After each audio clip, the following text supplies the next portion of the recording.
From the high desert and the great American Southwest, I bid you all good evening, good morning, good afternoon. About a minute late here. Sorry about that.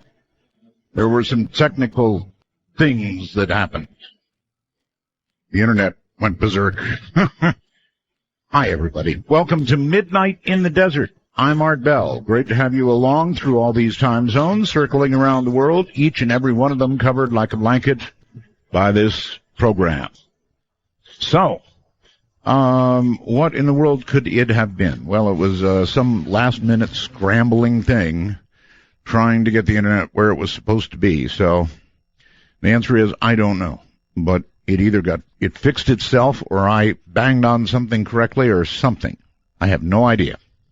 So, rules for the show. It's going to be an extremely interesting show tonight. The rules are as follows: no bad language. One call per show. Very simple. Almost no rules. I'm going to assume that you all have had enough politics for the night. So I'm not going to do that to you. I did see the debates, and that's all I have to say.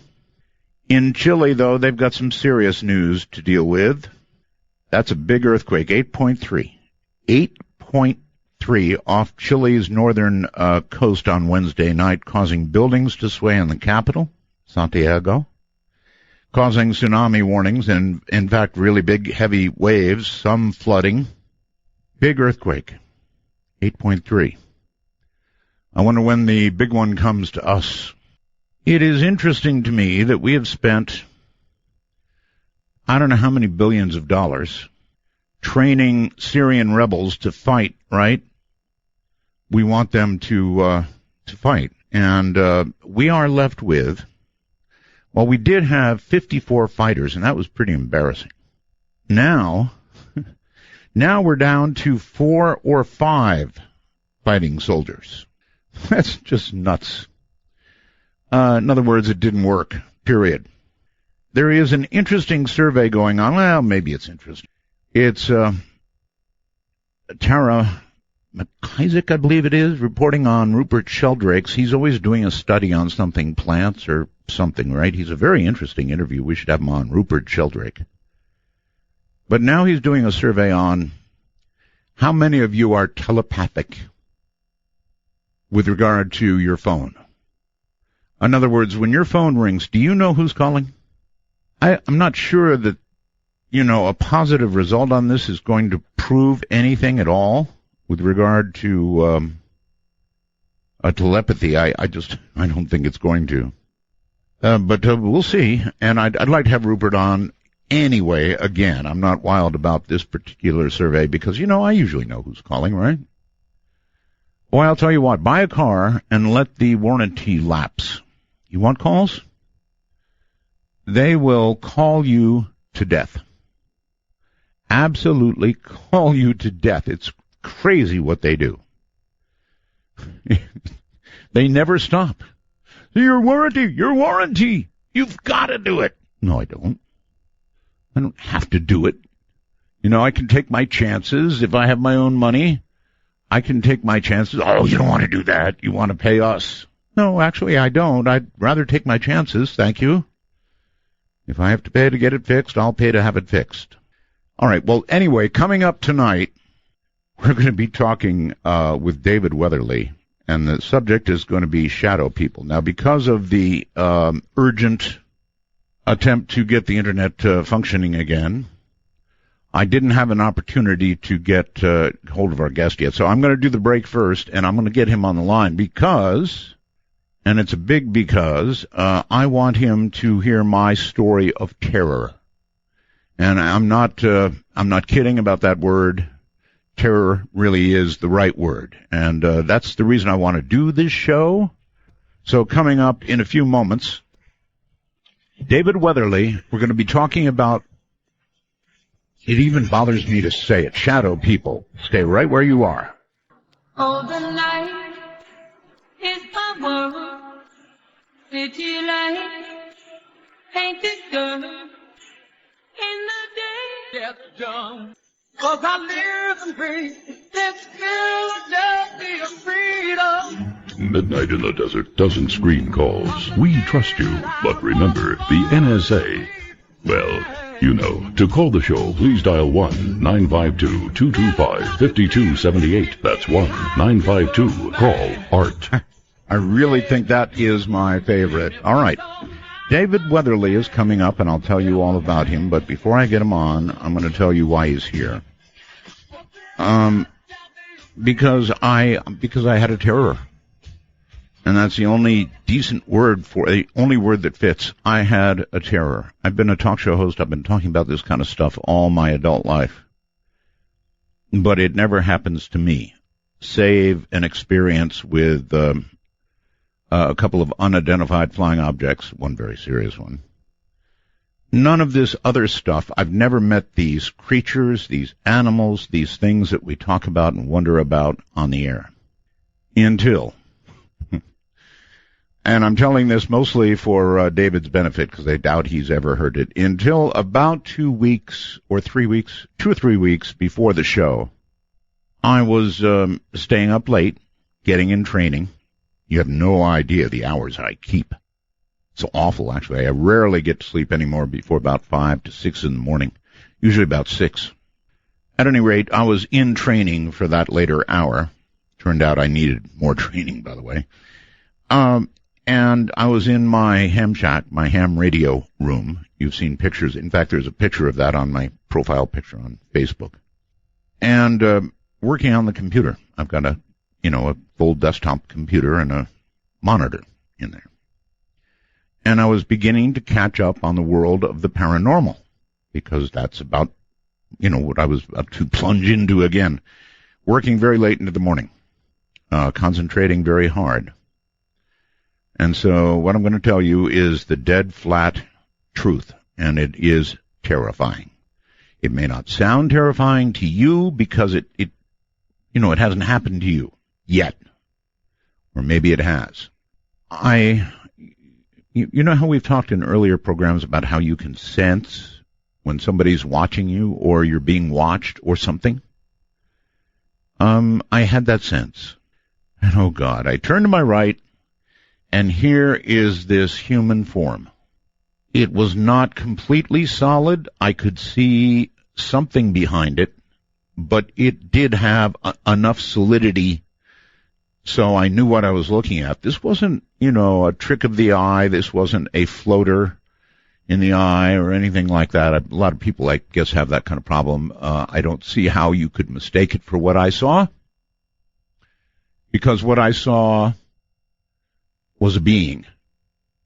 It was a being. It looked like a human. Now, it had legs, it had a torso, it had a head. The arms, I guess, were at the side and kind of mixed in with it, but other than that, that's what it looked like. And as I mentioned, I could see through it. Now, I'm describing this to you, but it doesn't describe the instant of terror. This was to my right as I sat on the desk. I looked over and I saw this being, and I just kind of jumped, and I guess I was on a little bit of shock, or a lot of shock, I don't know. Anyway, it vanished. It was gone, and I looked behind me. I've got a swivel chair.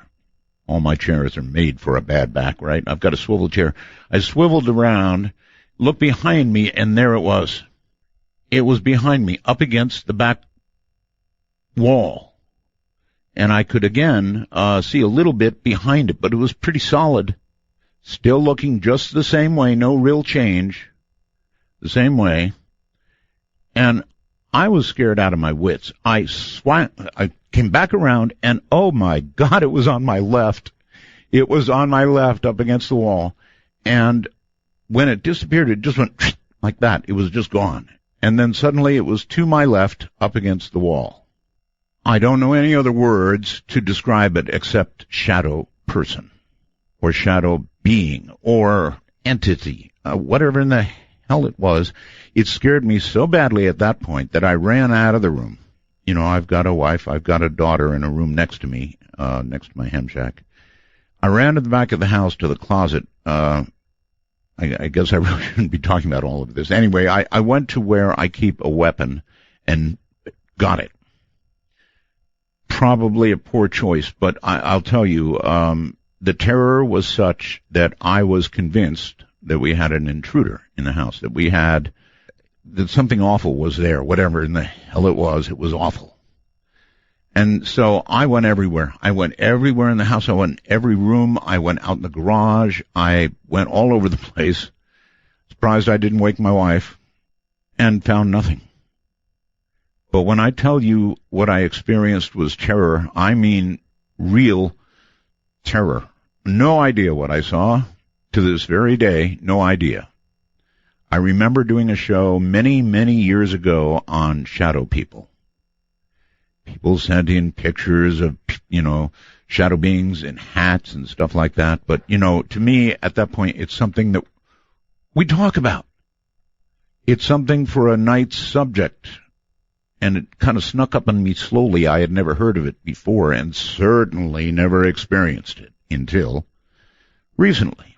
So there you have my kind of embarrassing description of what happened. Now comes David Weatherly, thank goodness, a paranormal investigator, an author, adventurer, explorer. For over 35 years, he has delved into the world of the strange, investigating cases around the country and around the world.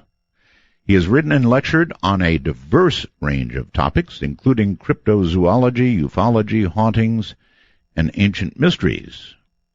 David has also studied shamanic and magical traditions with elders from numerous cultures, including Europe, Tibet, Native American, and Africa.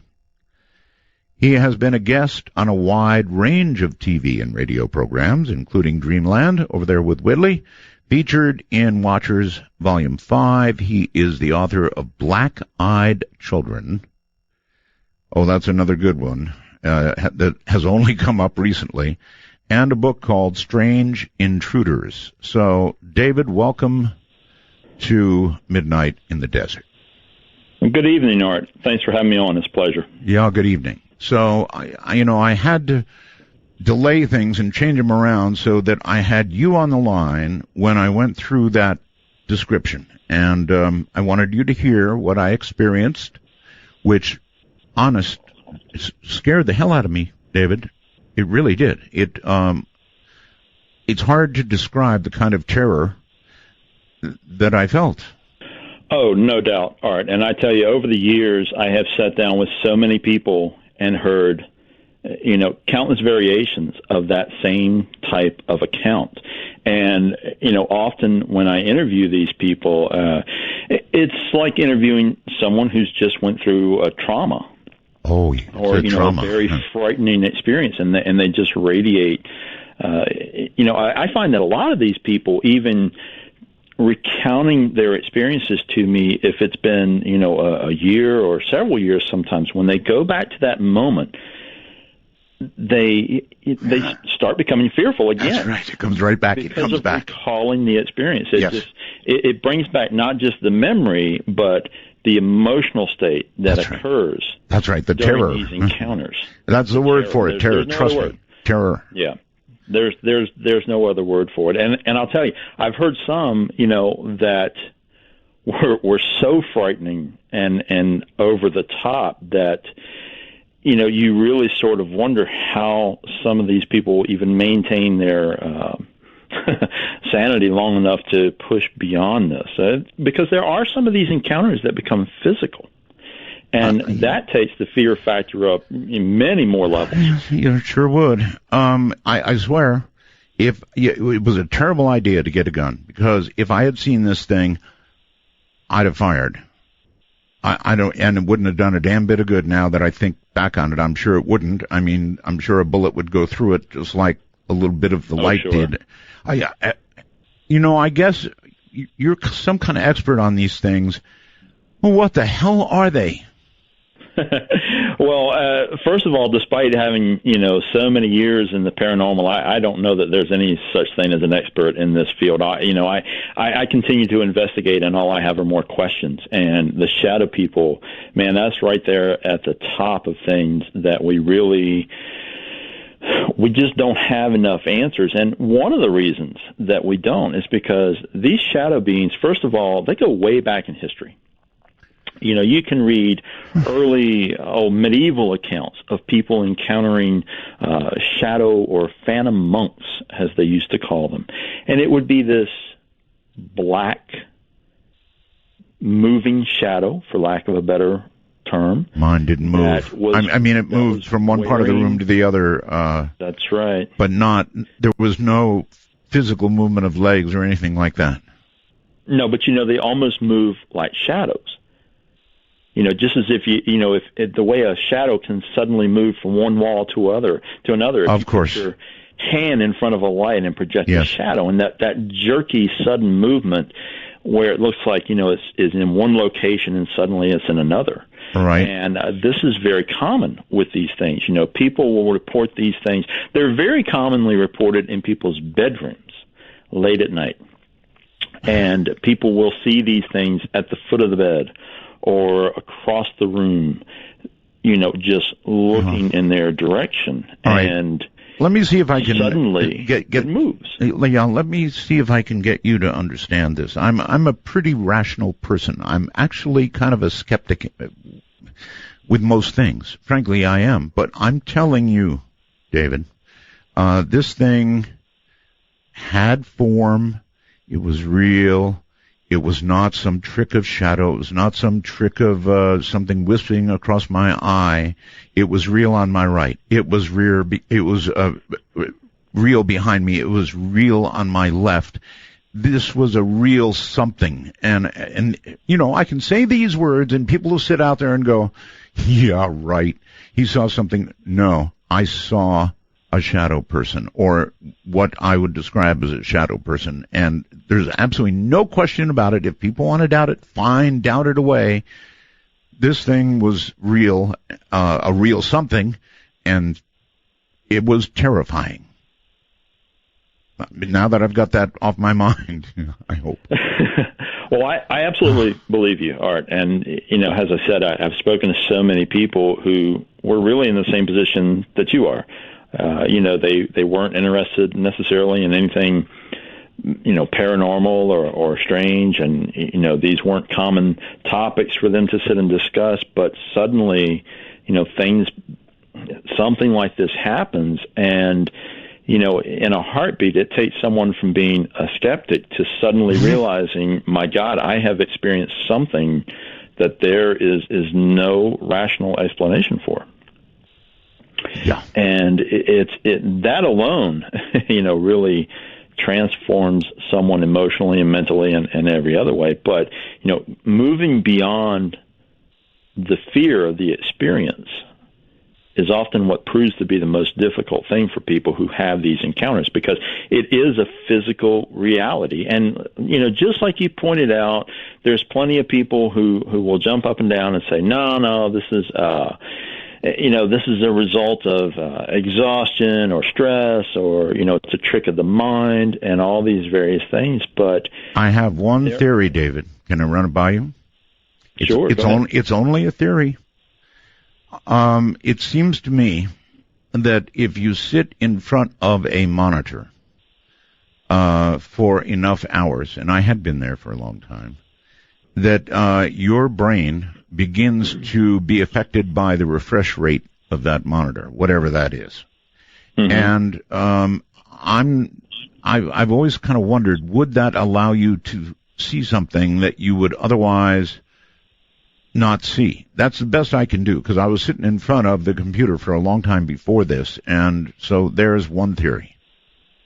And that's a great theory. And one of the things that we can sort of connect that to is that, through the ages, tribal cultures use things to alter their consciousness. And I'm not talking about hallucinogens or drugs or anything like that, but they use things that are repetitive, such as drumming, trance dancing. Mm-hmm.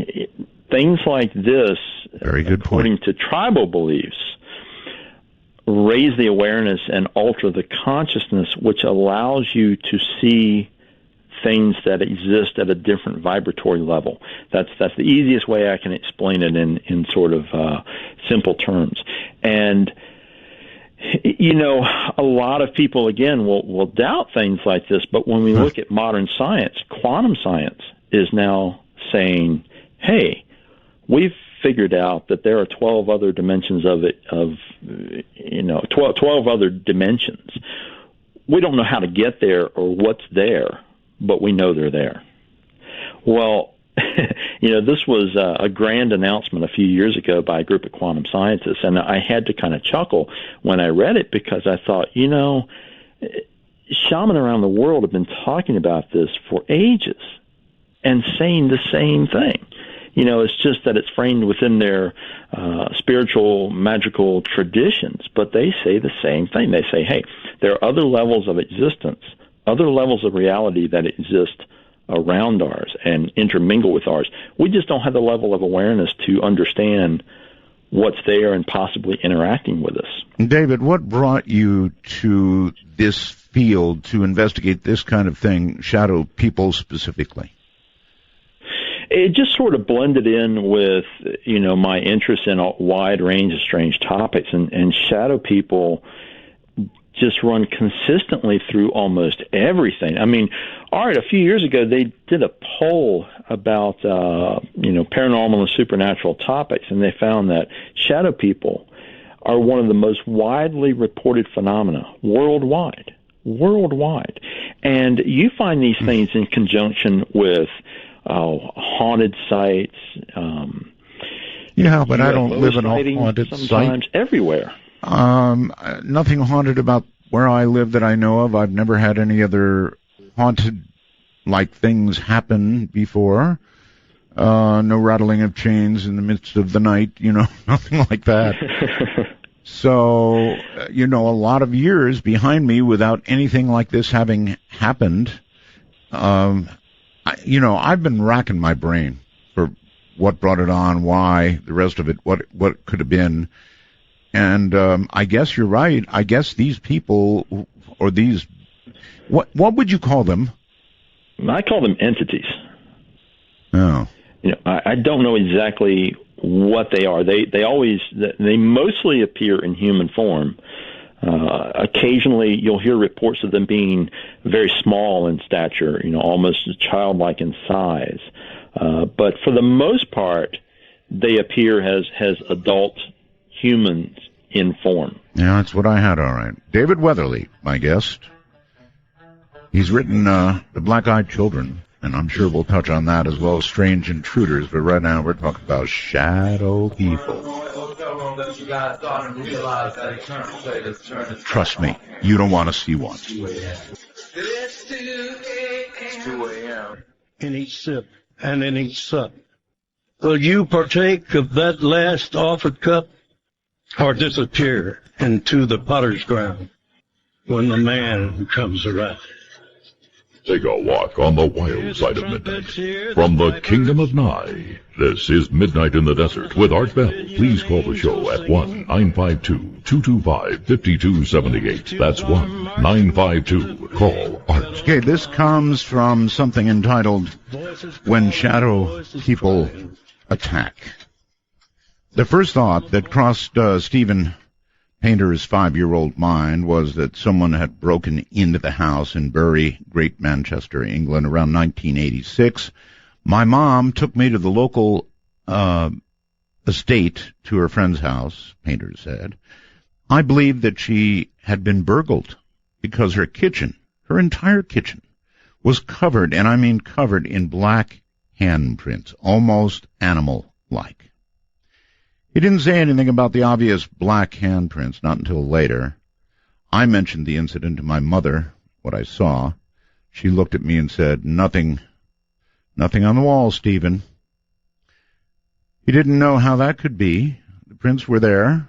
His mother's friend said she saw shadows and the image of dark faces on the walls. His mother was immune. There was nothing on the wall, from her point of view. From that point, dark images have followed Painter. The animal-like prints he saw when he was 5 have turned into entities. I've seen a big black mass with red eyes, good Lord, always at the door, he said. The Hat Man, always in the background, and typical shadow people just like our shadows on a sunny day. And you know what? They are like shadows on a sunny day, but of more substance. I only relate to you what I saw of more substance than that. Welcome back, David. A little story there. When shadow people attack. So that's like the next thing I want to get to. I always thought that they were just sort of, what's the right word? I don't know, beings, if you will, or whatever they are, that they didn't physically attack people. That takes it to like a whole new level. It really does. And I tell you, Art, all the years of interviewing people and so forth, one of the weirdest and most frightening accounts I've heard was from a gentleman who had a physical encounter with a shadow being. And this fellow, his name was John, he considered himself a religious person, but he had stopped going to church. He was, very focused on his career. He started to notice some strange things in his home. He lived alone. He started seeing fleeting movement out of his peripheral vision. Odd things started to happen, like a fork would go flying off the table. Little things around the home. And he continued to try to dismiss it until he started seeing these shadow beings directly. I mean, he was directly looking at them just like your experience. They would be there one moment, the next moment they had vanished. They would be in another part of the room. Can I ask a question? Did they show, when he looked at them, did they show any movement at all of what appeared to be a human body? He described them as being human in form, and that they would sometimes move. He would see what appeared to be an arm moving. Sometimes they would appear to bend forward as if they were looking at him closer. But Art, this took a very frightening turn when one night after work, John went out, had some food with a friend. He came home late. He says that he walked in, he glanced at his mail, he checked his email quickly. He went to his bedroom, kicked his shoes off, and sat down on the side of the bed. He had not turned the lights on because there was light from outside that sort of shone into the room, giving some illumination. He was sitting there looking out the window when all of a sudden he felt what he described as a pair of hands grab his ankles and yank.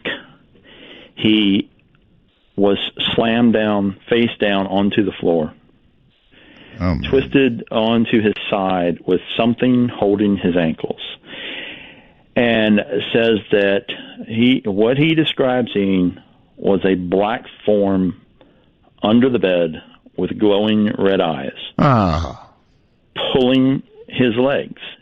He just, in a moment of panic, flailing around, grabbed hold of a radiator. He lived in an older home, had those old-fashioned radiators that, literally have pipes running down into the floor. So it was very sturdy.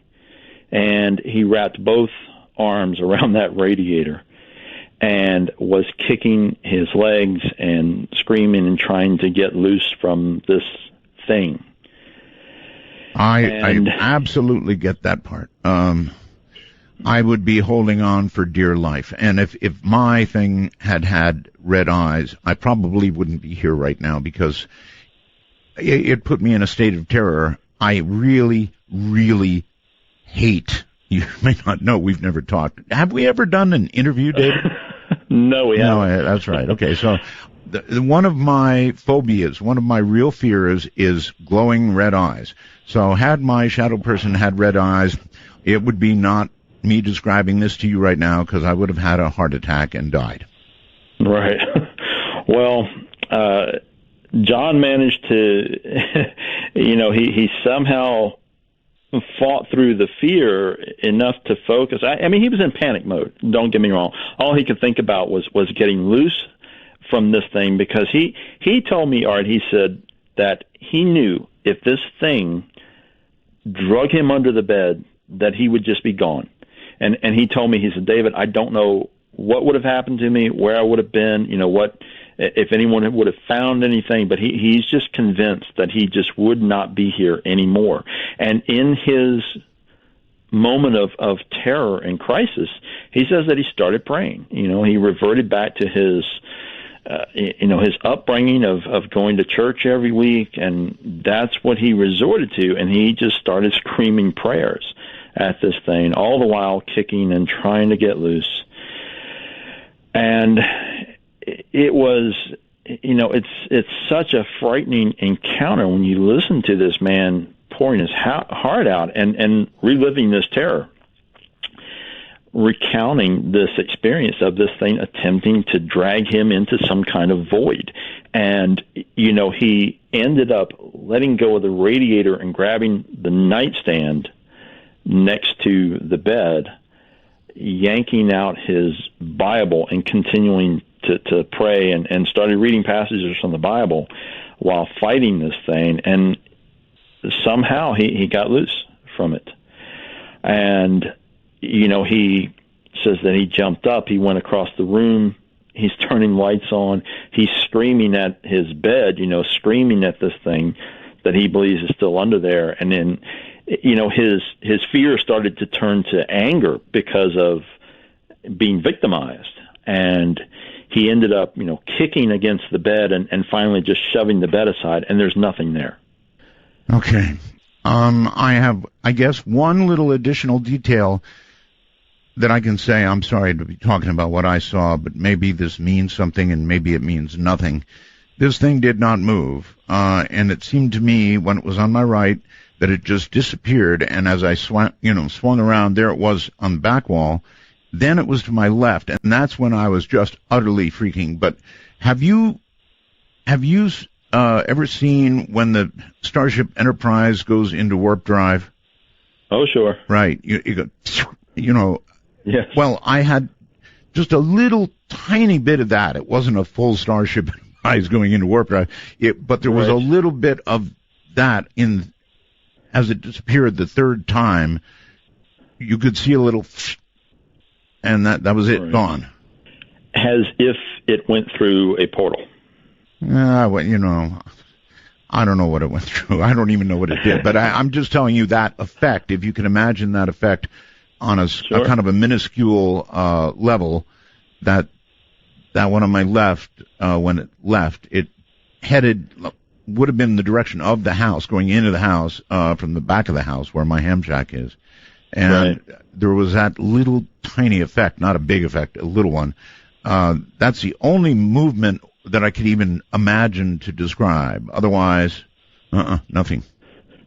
I've heard other people report similar things to that when these shadow people leave. And now some people will say that it looks like the shadow or the darkness gets sucked into something suddenly. I guess it could be described that way. Right. And, of course, there are other accounts of these things leaving by going into mirrors. Yeah, mirrors are interesting. Huh. And they are indeed. And, a mirror in a dark room, it kind of adds to the eeriness of some of these encounters. Some cultures around the world have a lot of things connected with mirrors and believe that those are sometimes can be used as portals or gateways into other realities, essentially. Of the shadow people stories that you hear, how many of them result in some sort of physical confrontation? There aren't a lot of accounts where the shadow people make physical contact. Now, there are physical elements occasionally in that, they will at times cause things to move in the room.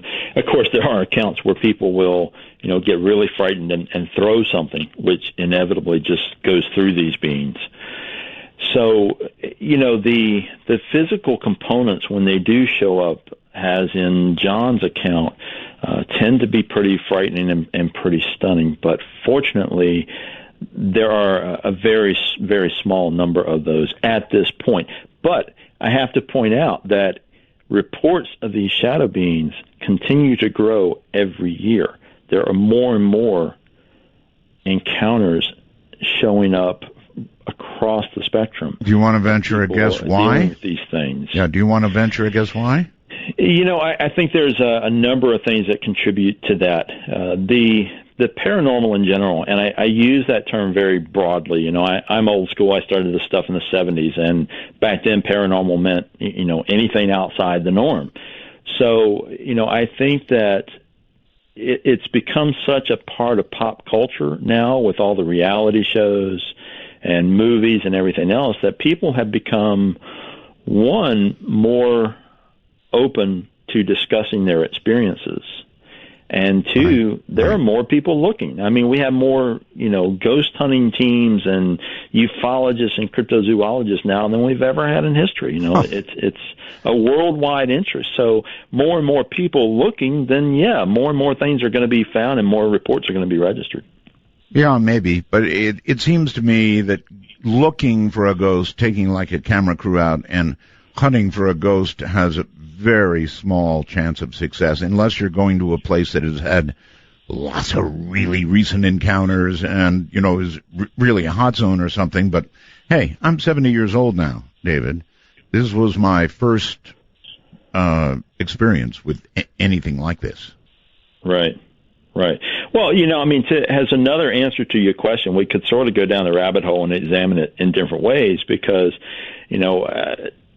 spiritual people, shaman, would tell you that the planet's in a very different phase right now. So the spiritual worlds are starting to come more in contact with our level of reality. And, alongside of that, we could also say, well, what's the human element in terms of our mental focus and our energy doing to possibly co-create some of these? I don't know. Back up for me, David. You said our planet is in a different what? Everybody got hyped up a few years ago about 2012. Remember that? Yes. Lots of craziness, and everybody was proclaiming, the world's going to end and blah, blah, blah. Well, they tagged a lot of this onto Mayan spiritual elders, claiming this because the calendar was ending. But in reality, that's not what those guys were saying. I've met with some of those elders.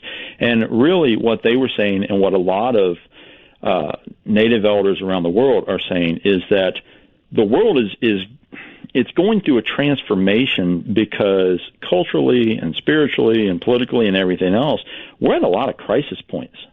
And it's all kind of coalescing into a forced transformation. I mean, face it, you look at the nightly news and you know that there are a lot of breaking points that are going to start showing up. The world's going to start changing. And when you coincide that with our personal viewpoint and experience of the world around us, then that's bringing some different things to light. Okay. You said the planet had shifted in some way. Say that again, please. Well, tribal elders talk about moving into different worlds. The whole reason the Mayan calendar ended was because a cycle was ending, and it means that we're starting a new cycle. I figured they just got tired of making calendars. No. So, the way they interpret that is that a spiritual cycle comes to an end. Oh. And that when it comes to an end, we reach a crisis point where a lot of things have to change. It's sort of a natural evolution. It's just that they viewed it not just in terms of physical terms, politics and things like that, but also in spiritual terms. So I know we're kind of really getting into the spiritual side of things, and some of this is difficult to relate in short terms. I'm trying my best. I don't care where it goes as long as I learn something about these creatures. I don't know about being in a different, I know the Mayan calendar ended. I don't know that we're in some different spiritual realm right now, that we passed over some magical date. And if we did, I'd like to know when it was. Well, let me put it in different terms. So, if we go back to this idea that quantum science is talking about the, quote, discovery of other dimensions of existence, we can sort of correlate that with ancient spiritual teachings that believe that we come to certain points in the evolution of the world where it's easier for those levels of existence to sort of cross over with each other. The veil gets thinner, so to speak. And when that happens, there's more interaction with whatever dwells in those other levels of reality. Whatever dwells. Whatever dwells there. And, you go back through history and you look at a lot of these cultures, and there's so many legends of other beings that used to live here with us. And at some point in the tribe's history, these other beings leave. They go through a shimmering doorway or, a hole in the mountain. There's various ways it's described. And if we try to put that in scientific terms and look at quantum science, we can say, well, it sounds like whatever these things were, they used to live here, they used to be here, and they left through some kind of portal.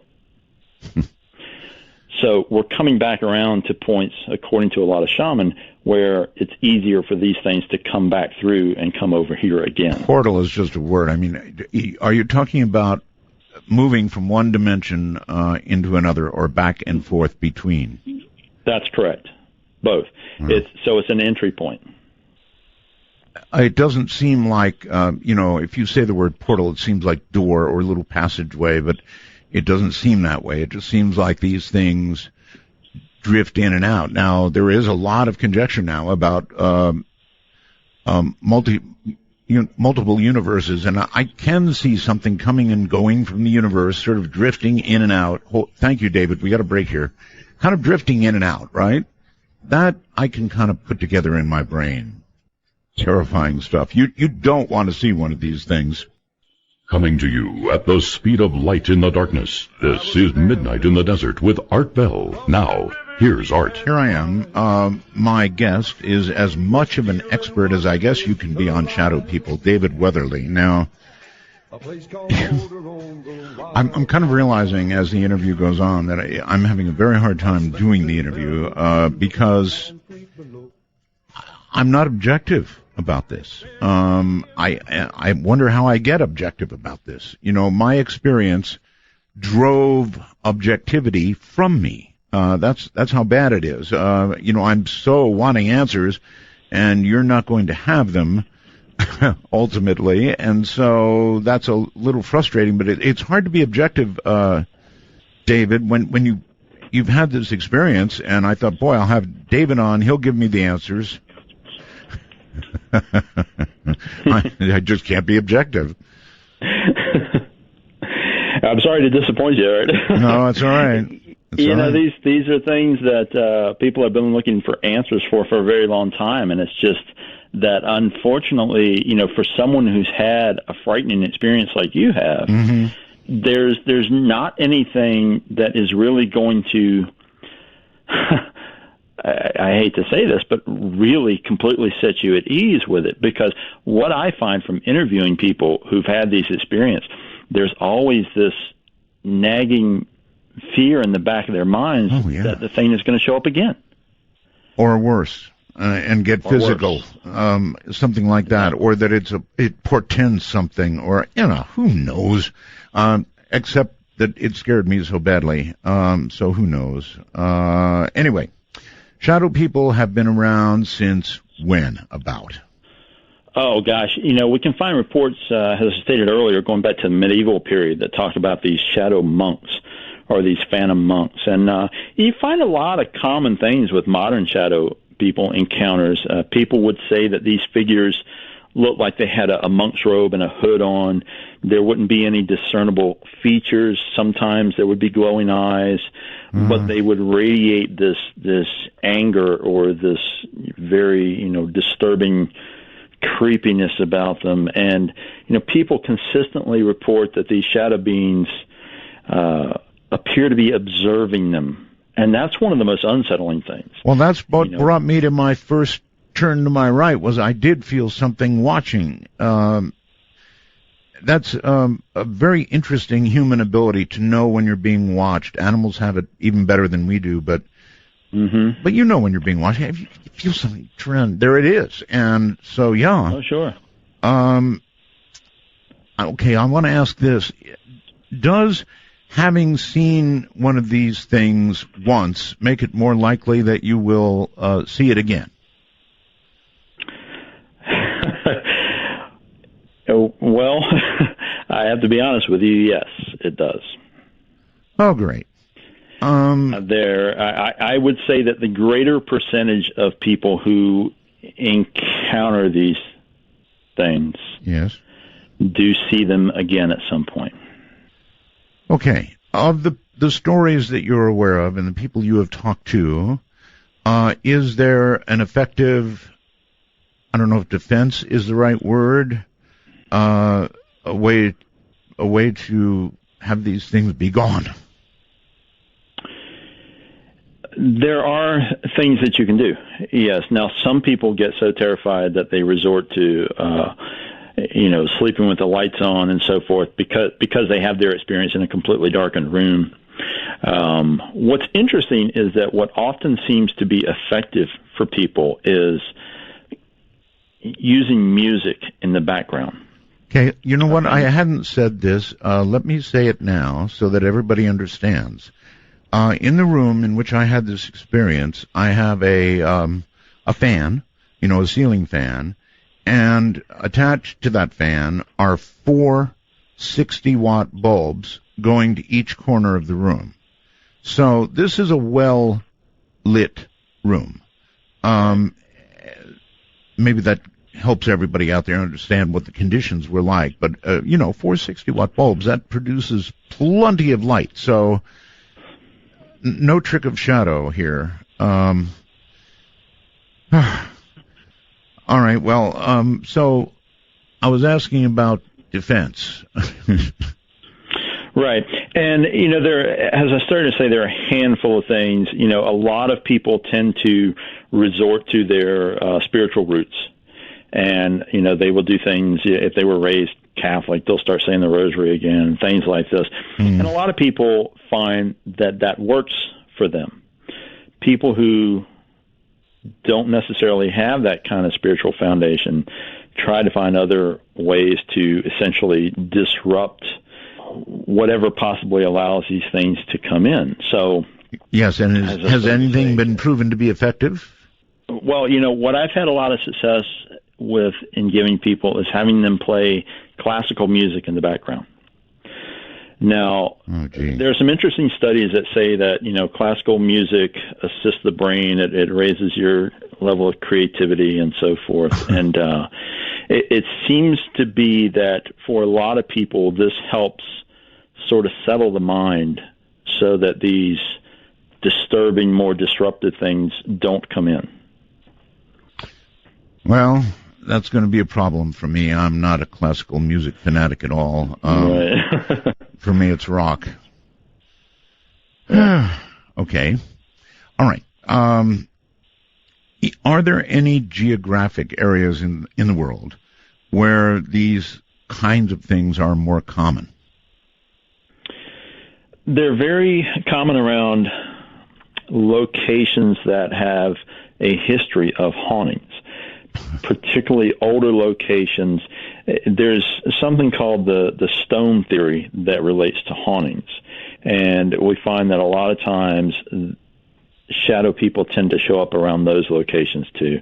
It's essentially an idea that things like limestone, areas with a lot of heavy quartz in the foundation and so forth can either attract entities or make it easier for things like this to come through.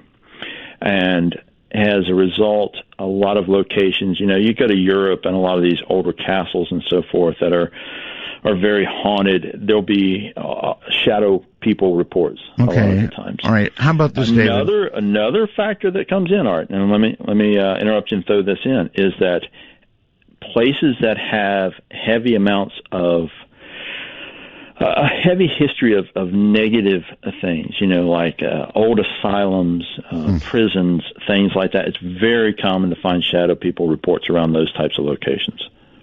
Okay.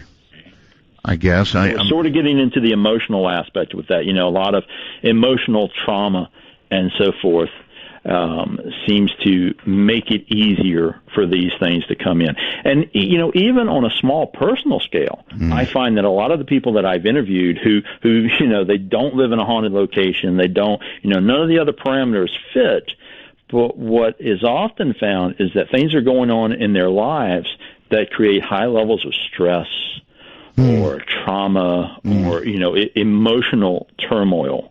Those all seem to be elements that help create these negative experiences. See, I'm trying to relate everything to myself. My home life was great. I've got the best wife in the world, a great daughter. So no stress there. There was stress, I guess, because I had this upcoming show. Sorry, I'm trying to relate everything to myself. I'm trying to come up with answers. And here's the other thing I meant to ask you, David. It is, look, shadow person is just a phrase. It's the one I came up with when I saw this damn thing. I guess I should be not saying damn thing, darn thing. I don't want to make it angry, just in case.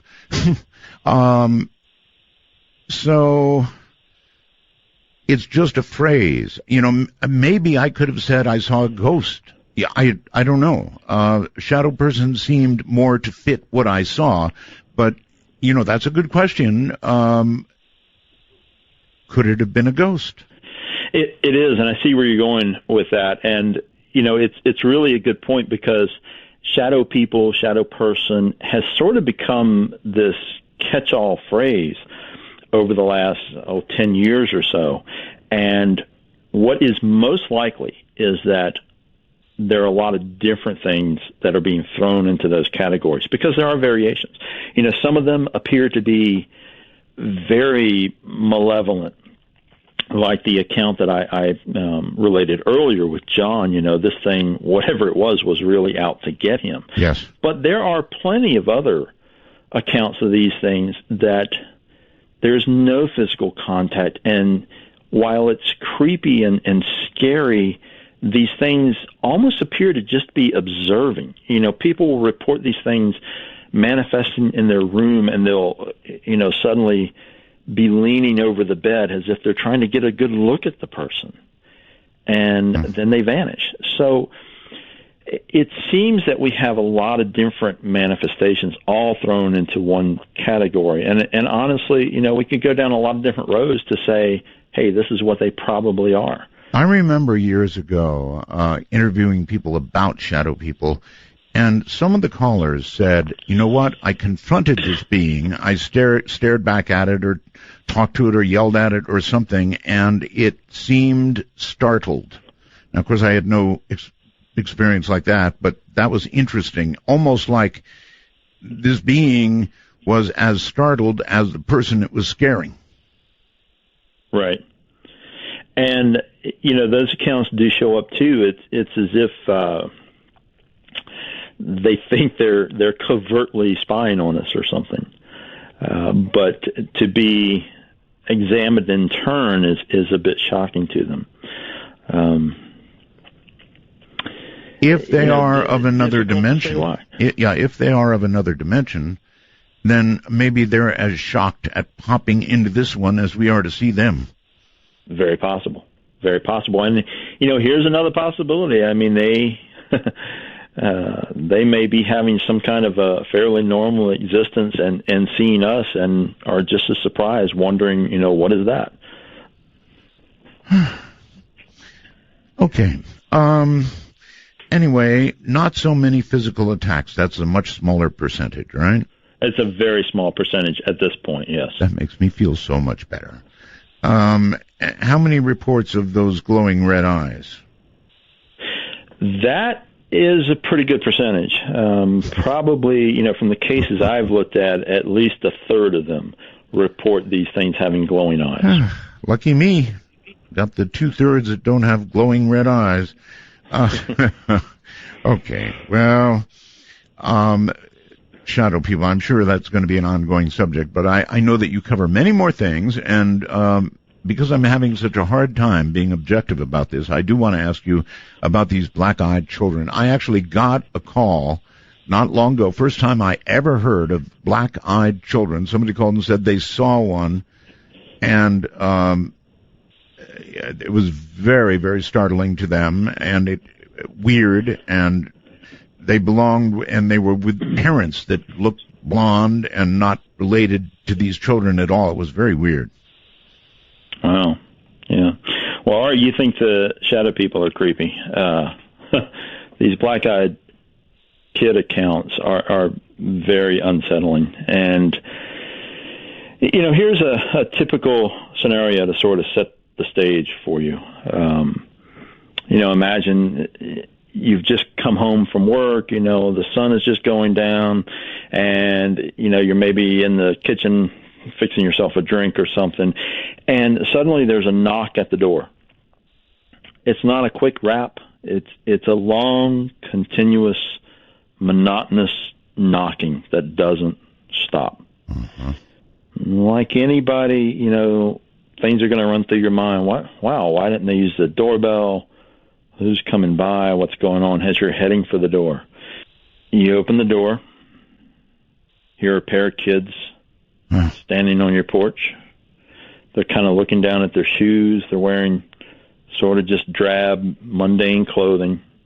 And when you open the door, in a very monotone voice, one of the kids says, "Hey, we just thought we'd come in for a bit." Now, you've never seen these children.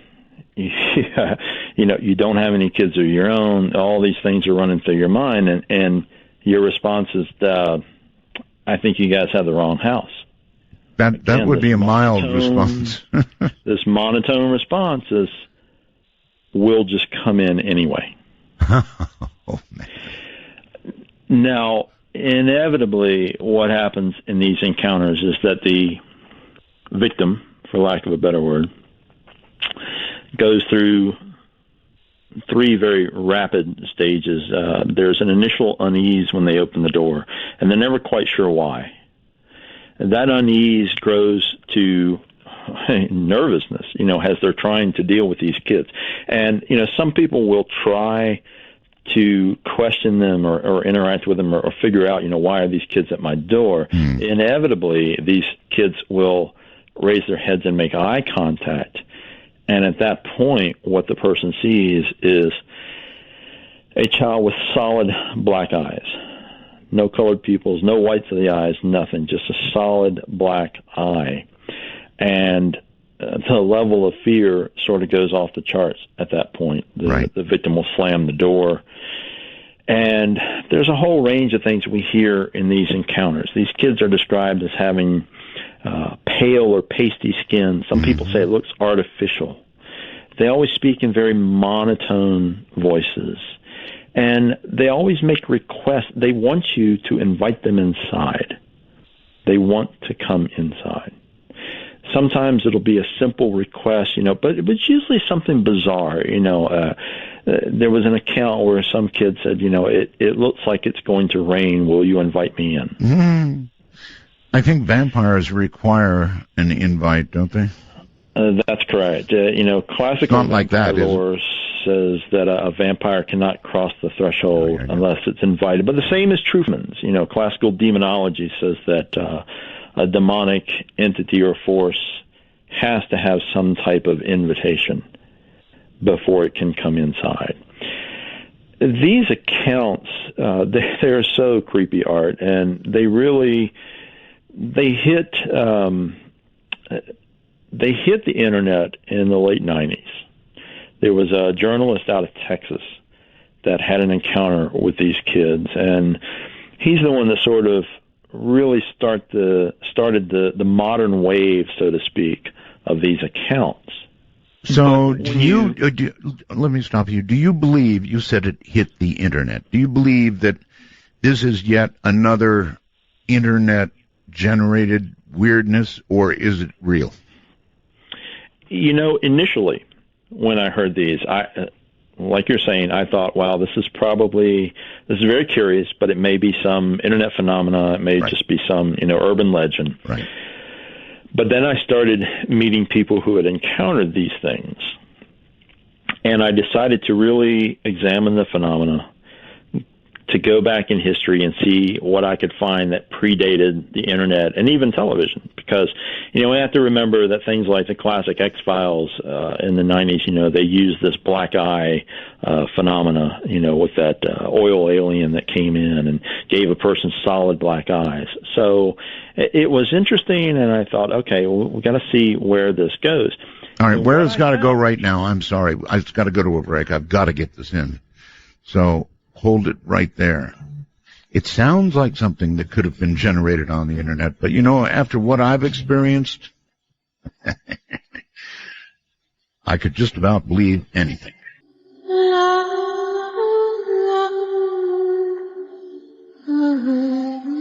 Coming to you at the speed of light in the darkness, this is Midnight in the Desert with Art Bell. Now, here's Art. Yes, what happens is I let too much time go by, and then I've got a little tiny area between my breaks because I get so wrapped up in what I'm listening to. My guest is David Weatherly.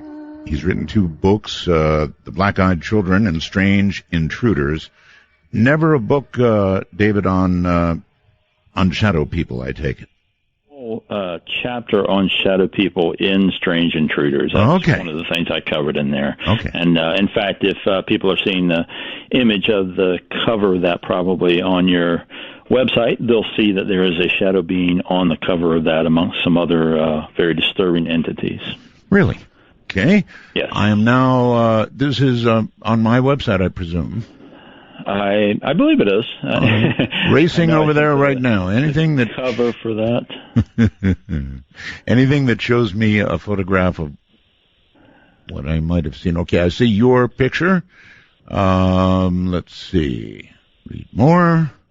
And perhaps we've got your a picture of your book on here. I don't know. Well, not yet. All right. I'll keep reading here and see. Okay, so I see. Well, that has nothing to do with it. Okay, I'm not there yet. So, where should I go? You can go to my blog, which is twocrowsparanormal.blogspot.com. Okay. And I'm pretty sure there's a link for that on your website. And if you go to that and look along the side column there, you'll see the covers of the books. I am on the way. This is what I mean. I can't be objective about this. It freaked me out so badly that, okay, yeah, looking at Strange Intruders. And what you'll see is just towards the, you'll see dead center at the bottom is the face of a black-eyed child, and right beside that, sort of over his shoulder, is a shadow figure with his hand reaching out towards you. Okay, it was like that, short of the hand, but it really was like that. And again, I could see through it. I would say it blocked 60 or 70% of what was behind it. It was a well-lit room. So, anyway, listen, folks, once you've seen this, you can't unsee it. So, there you go. That's pretty close to what I saw, but not the hand. Right. Right. Enough to know that it was a being. Variations. Yeah. So could it? We touched on the word ghost. I mean, it's just a word. To you, does the word ghost mean a being that once was alive, David? Not necessarily, because I think that a lot of reports of ghosts are simply residual energy, sort of like a recording. When I think that there are times that, for instance, there's such a powerful or traumatic event that takes place that a recording, if you will, of that is inlaid into the very landscape or the location, and that certain things can trigger that, sort of like a hologram. And I believe that that's why in a lot of reports of hauntings, you'll hear about these incidents where, the haunting is that this woman walks the corridor, every October on the 12th, and she walks down and she vanishes through a wall. Well, a lot of times when you go back to the historical record, you'll find these specific events that tie into things that seem to repeat themselves somehow. Okay, well, my guest last night, Lloyd Auerbach, said the same thing, the exact same thing, that it could be some sort of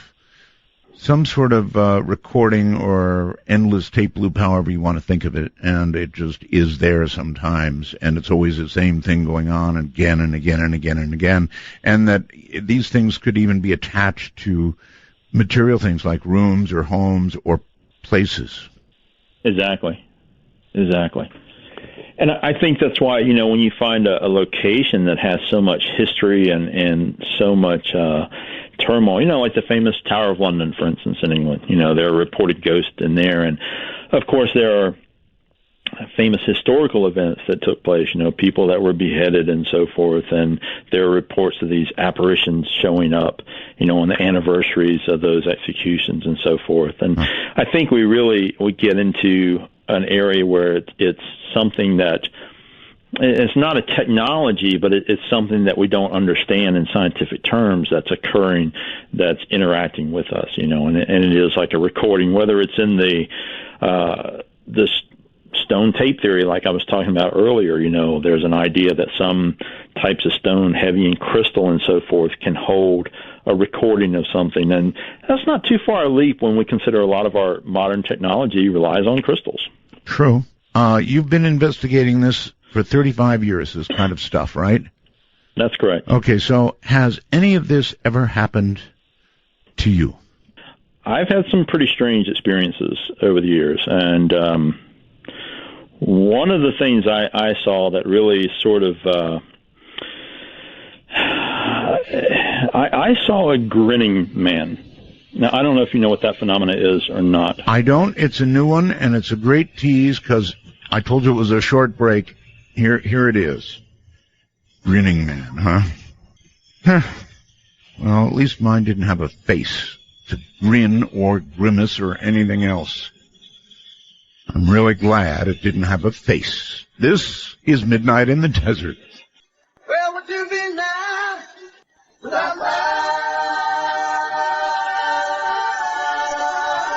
To initiate a dialogue sequence with Art Bell, please coordinate your phalanges and call 1-952-225-5278. That's 1-952-CALL-ART. Well, okay, David Weatherly is my guest. He's here talking about these strange things in the night, whatever it is they are.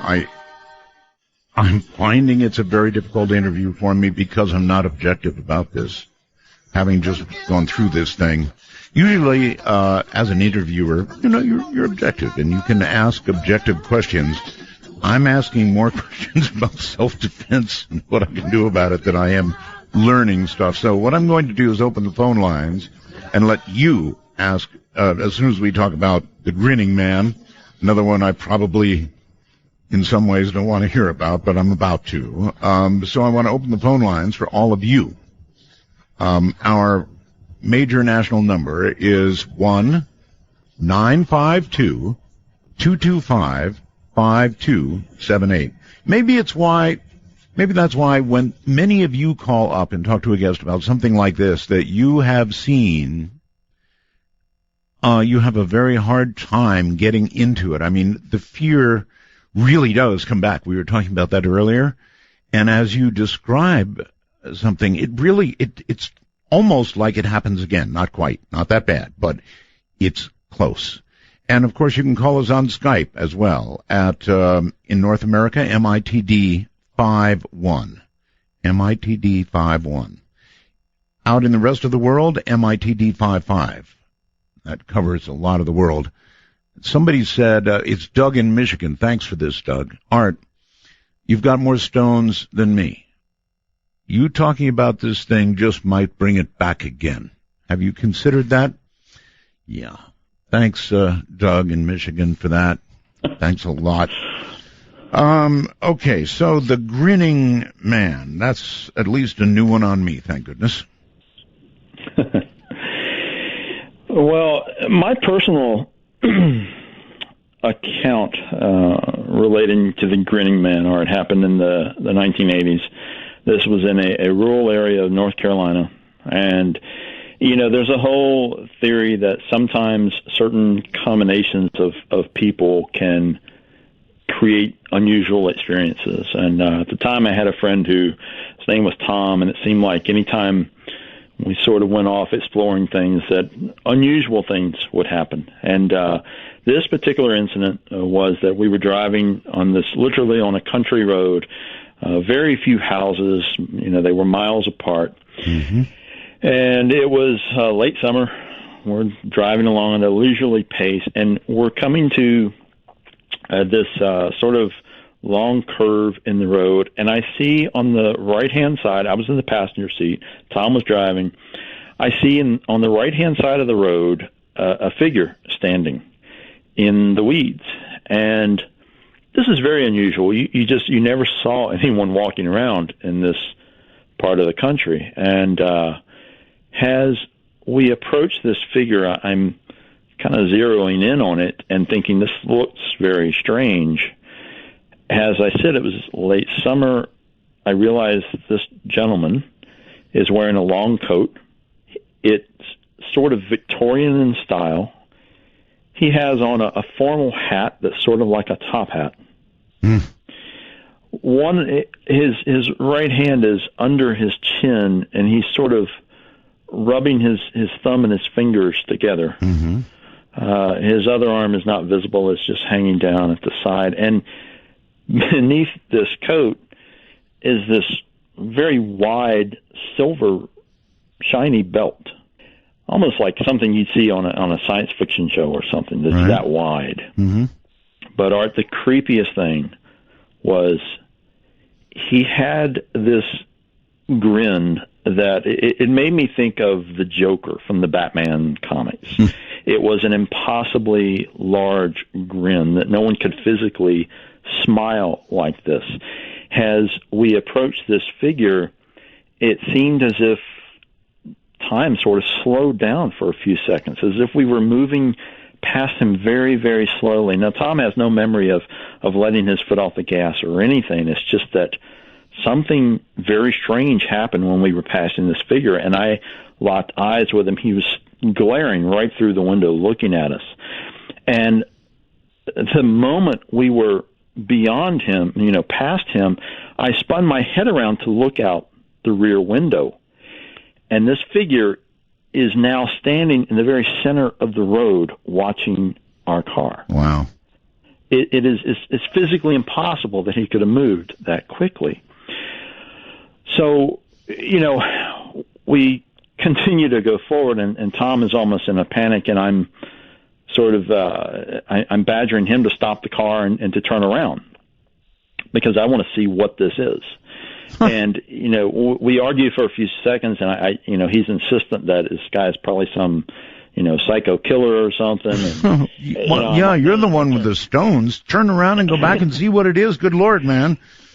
Well, I finally, Tom is convinced, this is the 1980s. This is the era of, Friday the 13th and all that crazy stuff. And Tom thinks it's just some nutty guy. And so I finally convinced him to, look, just do a U-turn. We'll go part way back and see if he's still there, which Tom finally does. And he does a U-turn. He goes almost all the way back, and he stops the car, and I jumped out because I wanted to go see if I could find this thing. And I went to the area where he was standing. There was evidence of someone had been standing in these weeds because the weeds were mashed down.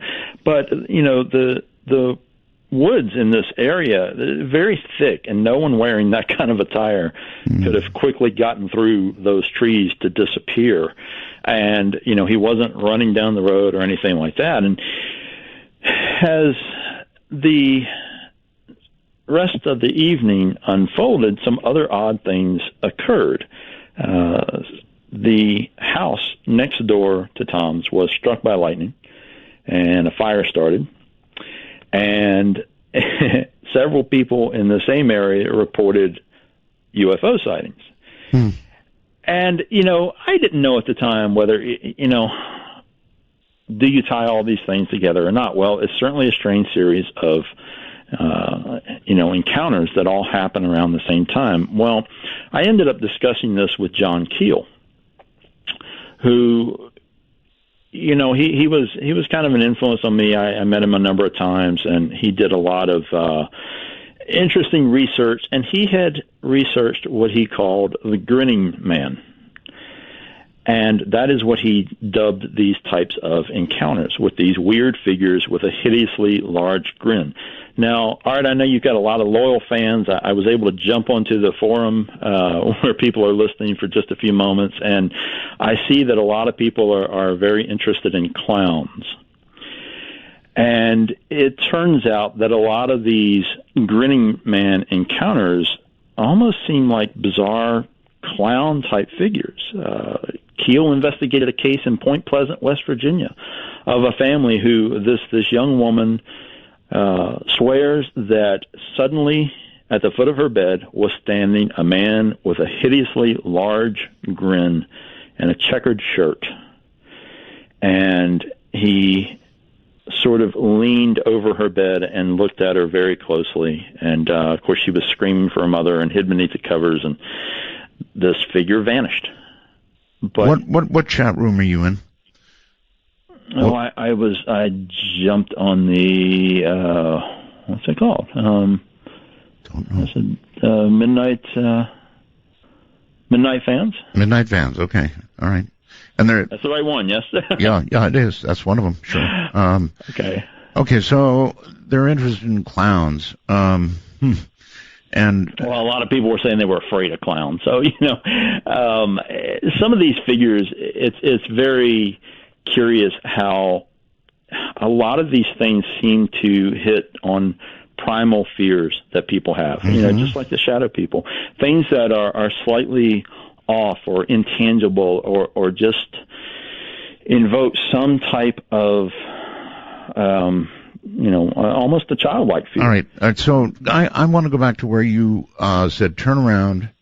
You turned around. The car stops, and you get out of the car to go look for this being. If this had been a movie, that's where they break away and they show a couple of detectives, right? And there's like pieces of David Weatherly scattered all over the road and the adjacent countryside, and they're saying, well, we'll have to get somebody to look at the DNA and see if each one of these adds up to David Weatherly. In other words, you went back. Why in God's name would you go back and get out of the car? Anybody who's seen a terror movie all knows how it ends up. Yeah. Art, ever since I was really young, I was just very compelled by this, all these weird things. Mm-hmm.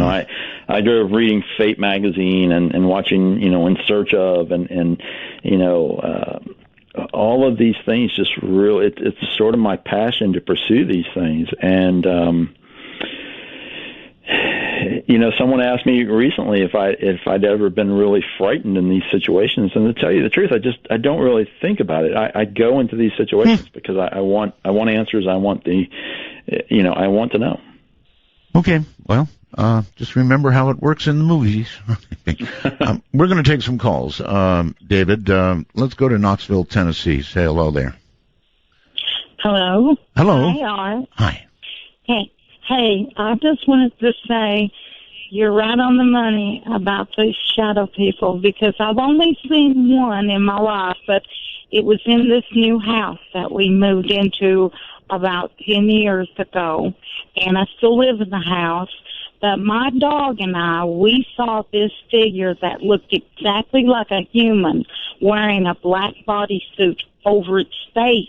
Mm-hmm. And it moved so quickly, it went into my son's room, so help me. And I know this sounds crazy, but I ran after it, and my dog did too. We ran right to that. No, it doesn't sound crazy, ma'am. A mother is very protective of a child, and so, yeah, I get it.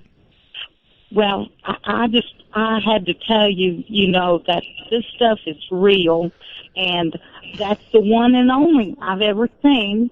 But my daughter swears that she saw a shadow figure go behind the water heater, and that it lived behind the water heater. So don't tell me where they live, but I can tell you that this has to be connected with UFOs. Well, That's happened to me my whole life, and you guys just brought up this checkered shirt thing. So help me God, there was this figure that came to the foot of my bed wearing a checkered shirt. It said to me, it said it in a low, growling voice, "Beware of the Bosch." Well, my daughter and I, we were so fascinated with what that meant. We looked it up on the internet, and what it means is beware of the fiery furnace. And I want you to know all this stuff is like interrelated. It's sort of like you've walked into another world that's right beside of you. And I don't know why that it happened to us, but it's happened to a lot of people. All right, ma'am. Well, thank you for the story. And it is like you move from one world to another, and maybe that being is coming from another world. I don't know. It's as good an explanation as any. We talked about that earlier, so that's something to grab onto, I suppose, and kind of hopeful in a sense, because one of the great questions in life, David, is whether there's anything else after life. Oh, absolutely. And even the existence of another dimension that can be moved into and out of sort of starts to answer that question a little bit.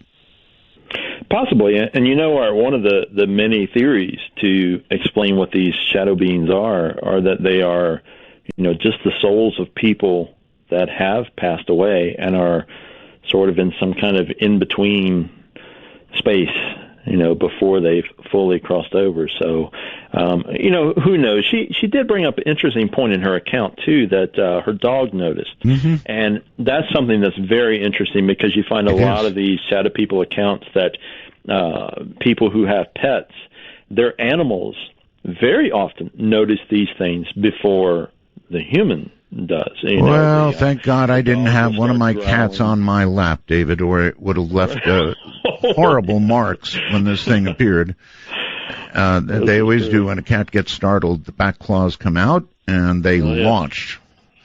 Overseas somewhere, I believe, me, myself, and I. Yes. Hey there, Art. Hello. This is Philip. Yes, hello, Philip. Where are you? I'm in Brazil. Brazil? Yes. Okay. Excellent. Wow. I know. A long-time fan. This is so great to hear you back on the air. Thank you. And I'm enjoying the show. And I just wanted to tell a short story that I had with a shadow person. Used to freak me out when I was 15 listening to your show about shadow people. And then I actually had an experience with one when I was still in the U.S. At university. I was sleeping in the dorm room and kind of in and out of sleep, in the middle of the night, I actually saw the door open, and I thought that it was the person that I was sharing the dorm room with, but it wasn't. I turned. I had a little bit of sleep paralysis going at the same time. I turned, and I saw a very tall, dark figure. I mean, it was the size of the door, coming in, and it jumped on the bed on top of me, and I actually felt the pressure. I mean, I'm getting goosebumps just telling you the story. I felt the pressure of this figure on top of me and pushing down on me. I couldn't move. I was trying to vocalize something, kind of scream out, and I couldn't. And from that day on, it was almost as if I was possessed. Like things in my life, just bad things started happening. So I don't know if you could ask your guest if there's any connection with shadow people actually attacking people and actually having the full exposure of this. I don't know what they are. After that happened, I got very freaked out about them. Yeah, I don't know what they are either. Sure. We'll ask your guest. Thanks for calling in, Philip, all the way from Brazil. You know, the account that he's describing, Art, sort of broaches over into another phenomena, and that's the night hag. And these often sound very similar to shadow people encounters, but what's inevitable with these experiences is that the person will see sometimes just a shadowy mass or figure. Sometimes it's described as a hideous, almost deformed old woman, hence the night hag term. Yes. But these shadowy beings inevitably will climb on the person's chest when they are sleeping and, apply this overwhelming pressure. Now, modern science attributes a lot of this to sleep paralysis. But, some of the accounts are very difficult to dismiss in those, simple scientific terms, because people have these lasting effects from what they feel is 100% a physical encounter with these things. And, yes, there are occasions where people, continue to need a recovery period where they have strange things in the aftermath of these experiences. They're very frightening by all accounts. What about sort of a heart attack? I mean, that feels almost like a crushing of the chest, right? I've heard it described that way, and or part of sleep paralysis. But you're saying there's a being attached to this. Right. At times, there's a lot of people who suffer through sleep paralysis, and as I said, modern science tends to say that these, quote, night hag attacks are a result of that sleep paralysis, essentially that, the person is generating so much fear because they are paralyzed and can't physically move, that the mind is creating other effects to go with the experience. And, the sense that they're trying to rationalize what's happened, right? I mean, suddenly, just imagine, suddenly, you're laying in bed and you can't move a muscle. Your entire body is suddenly not within your control. So the brain is trying to rationalize exactly what's going on. David, science has a guess for all of these things, up to and including an NDE. The brain correct. cells dying, various things being released. They've got and that's all it is. It's a guess about what it is. And that, I'm Absolutely. sure, would be true of the chest as well. All right. Hold on, David. We're at a short break. And it's up to you guys. Be my guest. Call. Explain what you've seen, what you've experienced. I'm Art Bell. Sailing away on the crest of a wave, it's like magic. Oh, rolling and riding to the wind, the sun, or the rain. We can be like they are. Come on, baby, don't feel the reaper. Baby, take my hand, don't feel the reaper. We'll be able to fly, don't feel the reaper. Baby, I'm your man. To initiate a dialogue sequence with Art Bell, please coordinate your phalanges and call 1-952-225-5278. That's 1-952-CALL-ART. That's it. My guest is a fascinating guy, David Weatherly. He talks about all of these things that move, it seems like, in the night. And actually, that's a pretty good point to ask about. David, they do seem, most of these things, I guess not your smiling man, but most of the others do seem to happen at night. Any thoughts on that? That is more common. I think that, logically we could even say that tends to be the quieter time. People tend to be alone or up late working like you were and things like that are definitely a part of the whole experience. There's so much stimulus and so much going on during a typical day, and most people are out at work and so forth, so we find fewer experiences. But there are indeed accounts of these shadow beings during the daytime hours. But more common at night, right? Much more common at night, yes.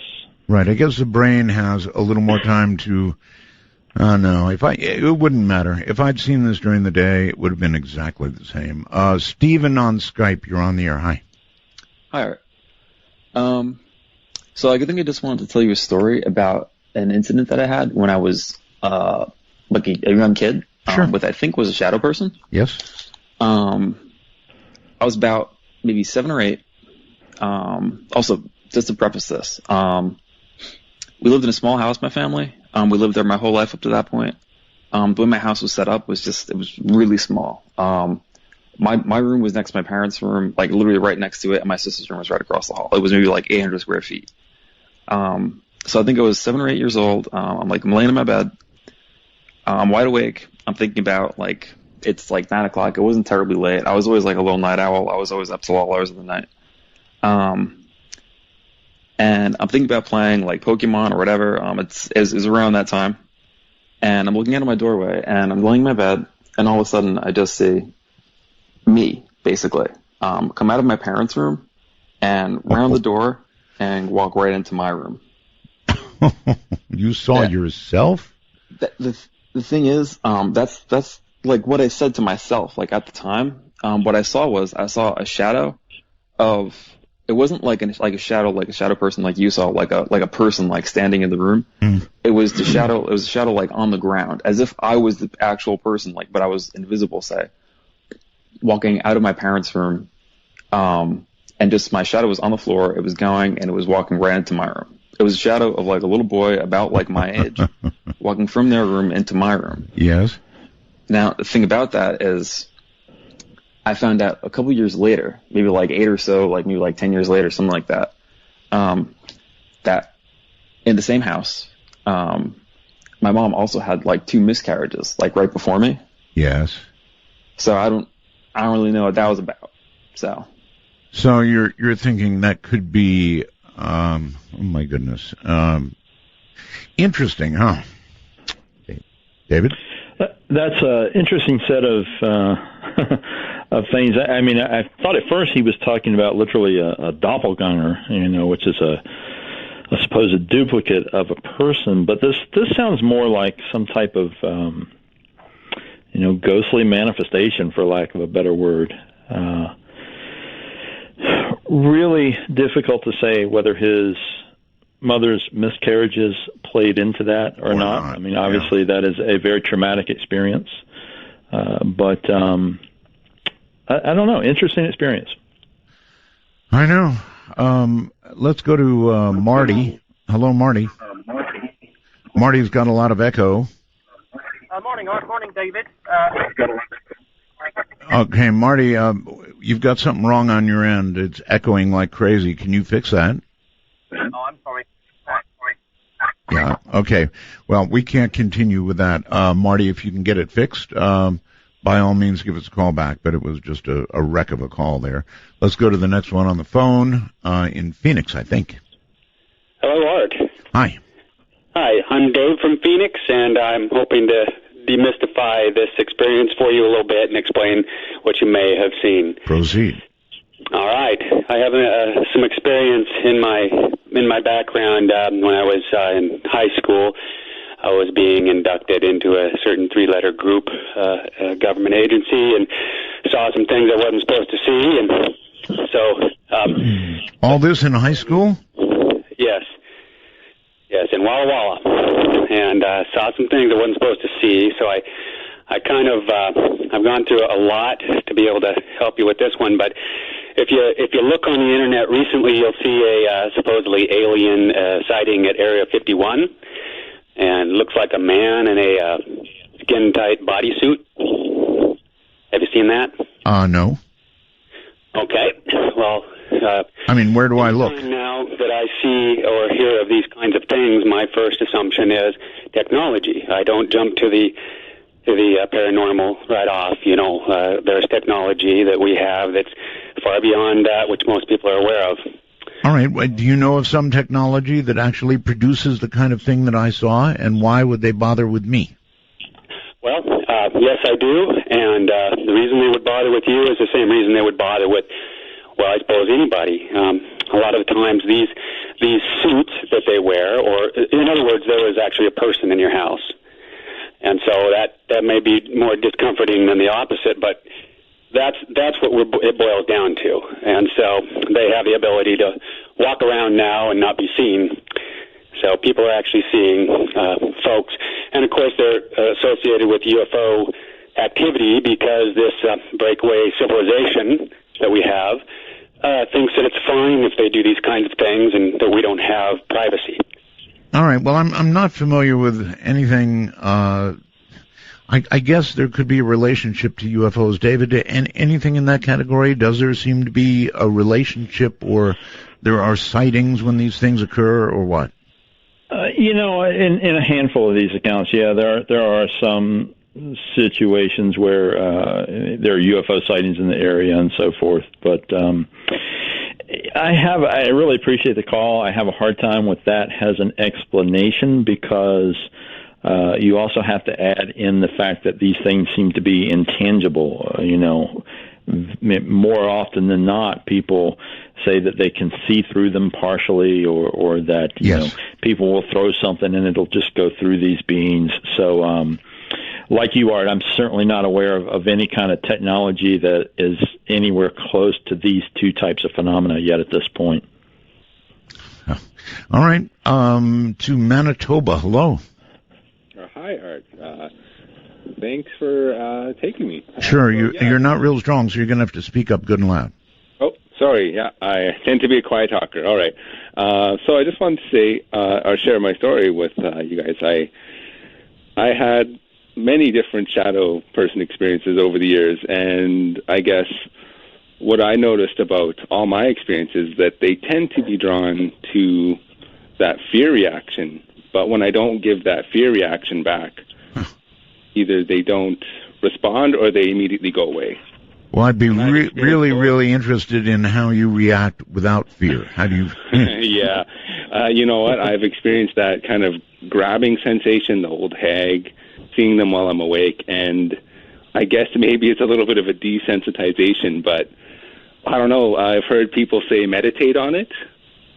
I'm just curious what your guest David might have to say on that. All right, David. This sort of relates back to John's account from earlier in the show. I think that in his encounter, he was able to conquer his fear by resorting to his spirituality. And in a lot of cases, I find that people are sort of able to zero in their focus on one particular thing. In his case, it was prayer. And that sort of eliminates everything else going on in the, in the mind and then in emotional reactions, and allows him to just focus on that one thing. Obviously, it's motivated by the fear, but I think that ability to sort of center themselves in is a big component in what allows them to conquer these things or eliminate them from their presence. All right, look, David, here's something to consider. The phones are berserk. The phone lines are filled. The Skype calls are filling my screen. So this gives you some idea of how many people have seen something like this. I think it is more than just common. It's more than we know. It's more than people generally are willing to talk about. In other words, obviously, a lot of people are involved here. Let's go to Skype and tentatively somebody who IDs themselves as MV. Hello. Hello there, Art. Hi. Hi, my name is Michael. I'm on the tune-in chat as well, Michael Mars. Shout out to those guys. Okay. Here's my experience when I was young. I was about 6 years old. I used to sleep in a room with my sister, who was a year younger than me. Uh-huh. And I don't know what time of night it was. I opened my eyes up. There was moonlight coming in through the window. And I opened my eyes and looked up. In between the two beds that we had, a figure that I can only describe, being a kid, looked to me like the Jolly Green Giant, except like white, like a statue. Kind of like strange, like a Greek statue you might see. And it slowly turned down and like looked right down at me. And I just closed my eyes, pulled the covers over my head. I was terrified. But I don't know. Anyone else had anything similar to that your guest can think of? David? Wow, that's really unusual. There aren't too many encounters with beings that are solid white, as you're describing. There are a few accounts that often are related to UFO encounters. wherein people see, what they describe as glowing white figures. But no, I've never heard anything like your experience. It's very fascinating, and thanks for sharing it. Oh, thank you, and thank you, Art. All right, take care. Just one after another after another. Hello on the phone. You're on the air, wherever you are. Oh, hi, how you doing? I'm John from Lake Villa. Hi, Art. Long-time listener. Can you hear me okay, sir? Well, I hear you. It sounds like you're in a vehicle or something. I'm truck driving through Wisconsin, sir. Truck driving through Wisconsin. Okay. Yeah, I was going to tell you my experience, and after that I was going to ask a question, but my experience was around this time last year. I actually believe I encountered what you call a black-eyed child as I was going to work. Really? I was driving to work, and I was in my car, and as I was approaching the stoplight, a girl come out of the side of the road, and she had her hands up, but when I saw her face, all I saw was black eyes, so obviously, the hair stood up on the back of my neck, and I kept going. But my question is, the first person I called was my wife, who's from the Philippines, and is very superstitious, and she related that to what they call over there, an aswang, I guess. Vampire type. Aswang, yes, sir. And she said, and then of course she kind of got worried about me, but and she said it's like a vampire type being. And that's what is that what the is that what a black-eyed child is related to? Is like a vampire type thing? Well, good question, David. Well, there are similarities with the whole lore of vampires when we look at these black-eyed children. Of course, this idea that they have to be invited in, whether it's in your home or in your vehicle, and depending on the cultural viewpoint, people will identify these things that way. And, the similarities are not just there. There's also the pale skin and the fact that they seem to, some people say these things feel like predators. People will report being in the presence of these black-eyed children that they feel like they're being,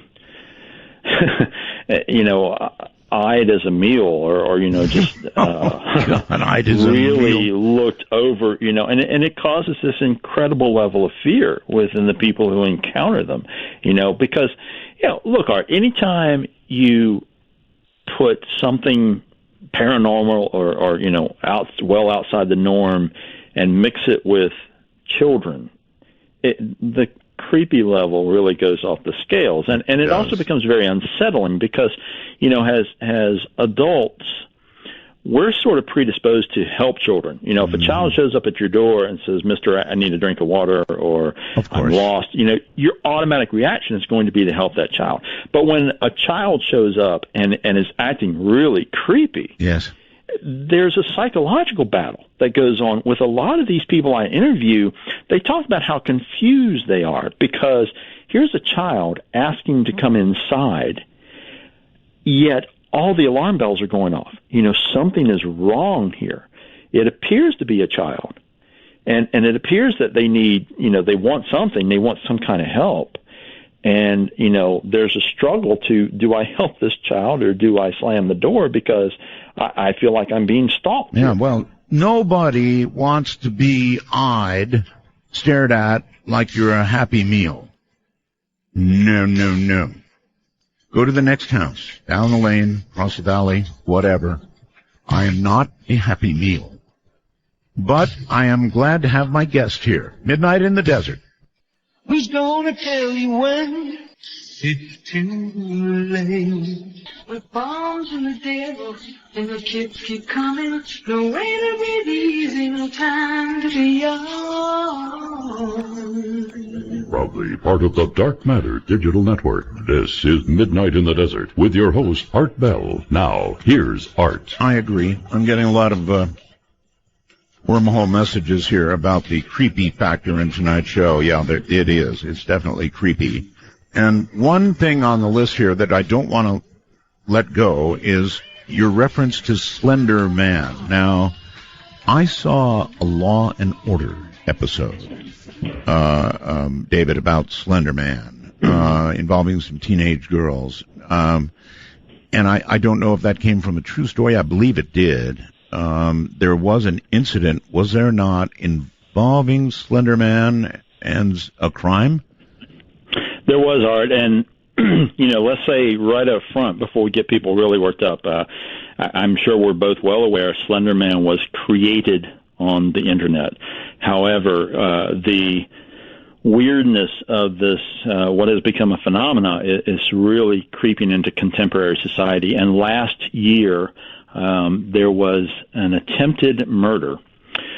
2 12-year-old girls lured a classmate off into the woods and attempted to murder her by stabbing her some outrageous number of times. Fortunately, this little girl survived the brutal attack. But in the aftermath of this crime, it was revealed that these 2 12-year-old girls attempted to, quote, sacrifice their friend so that Slender Man would come and take them away to live with him in his mansion in the forest. God.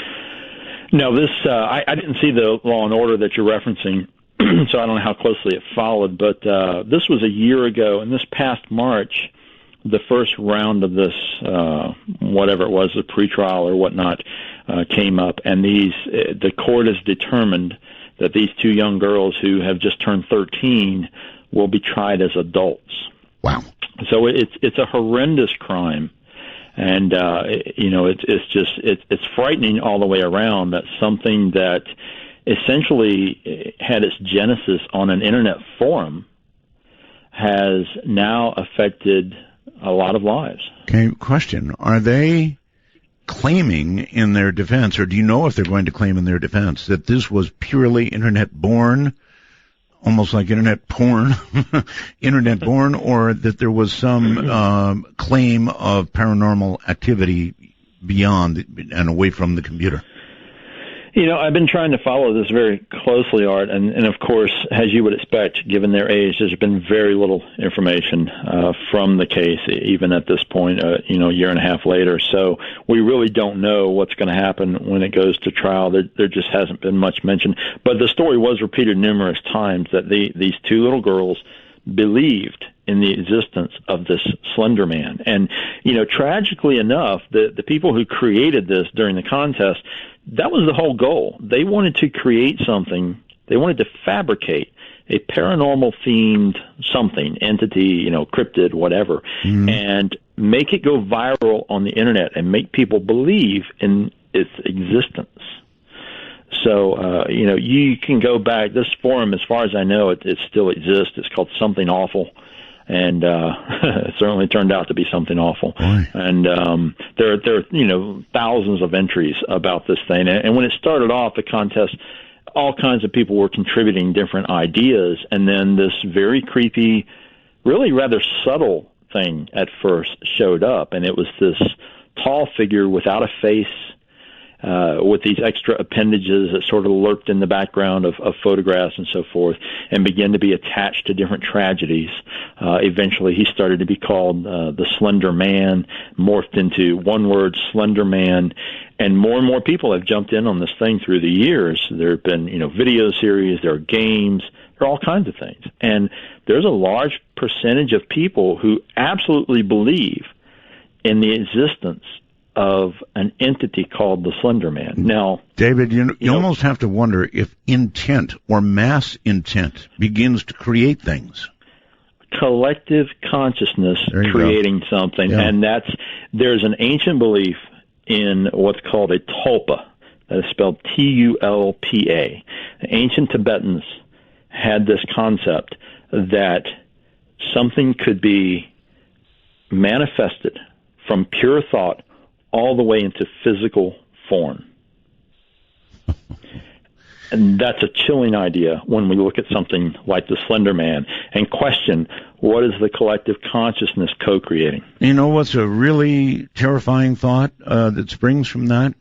There is this rumor going around right now on the internet, David, that the end of the world be coming, that an asteroid is going to slam Earth into little pieces, that we're all doomed, that it's the end of the world. Well, if enough people start buying into it, and I'll just leave it right there. On Skype, Jeremy, hi, you're on the air. Hi, Art. This is Jeremy from Omaha, and I want to give a shout-out to the DM Talk crowd before I start. Okay. I'd but I've got a shadow person story for you. When I was about 5 or 6 years old, I was having this problem with seeing shadow people a couple times a week for about 2 weeks. I had this similar instance where the guy would come out of the wall, a shadow person would come out of my wall and walk through, what I had for a nightlight was one of those cheesy fiber optic night lights back in the 80s. Right. And he would walk through that, and every time he would walk through that, the night light would go completely dim. And then as soon as he got through it, it would come back on again. Oh. And this happened to me at least, 4 or 5 times in 2 weeks. It was pretty scary. People don't understand when it really happens to you. Listening to a story is one thing, creepy enough, but having it really happen to you, oh my. Indeed, and I'm pretty skeptical in my older years, so it's weird to think back on it and think, what was that exactly? Well, whatever it was, it cut the light down as it went. David, that's pretty weird, huh? It is weird, and that's another theme that shows up in some of these accounts, that people will have a night light, or sometimes there's light reflected in the mirror, and these things seem to be able to block them out or partially block them out sometimes. All right. I think this is Kel. Kel, is that correct? Kel? Yes, sir. Hi, Kel. Hi, Art. Where are you? In Seattle. I'm sorry? I'm in Seattle. Seattle. Okay. Good. Proceed. I have a black-eyed kid story. Oh. Yes. I work at night, and I ride my bike to and from work. And I was coming home from work in the morning. It was about 4 in the morning, and it was in the fall, so it was still dark. Mm-hmm. And I was bringing my bike up to my apartment, and there was a little boy in front of the building. And none of my neighbors have kids, so I was wondering, what is this kid doing there? So I said, hey, buddy, what are you doing? Where's your mommy? And he said he was cold. So I said, okay. I'm sorry, I'm really nervous. I parked my bike, and I went up to him and said, again, where's your mommy? And he didn't say anything. I'll wait here with you. And put my backpack down and stood there for a minute. She didn't show up, so I said, can we call her? And I looked at him, and I noticed his eyes were completely black. And this kid was really weird. He had almost like the wrong clothing, like from the 20s. Those kids from like Newsies, how they had like those caps on and the woolen shorts and really weird shoes, and he was super pale. And Kel, I'm at a break. Can you hold? Sure can. All right. Weird. Oh, weird, weird, weird. I wonder if he looked at her like a Happy Meal. Try to say something to add a little levity. Black-eyed. At least I haven't seen one. I can talk about this somewhat objectively. I'm Art Bell. Right. Let me say it, let me crush a formation, let me reach, let me beat for real, the Hi, I'm Asia Bell, and it's very late, so I'm sleeping now. But you're awake, so call my daddy because he's awake too. The number is 1-952-225-5278. That's 1952. Call Art. That's a little girl who never looks at me like a Happy Meal.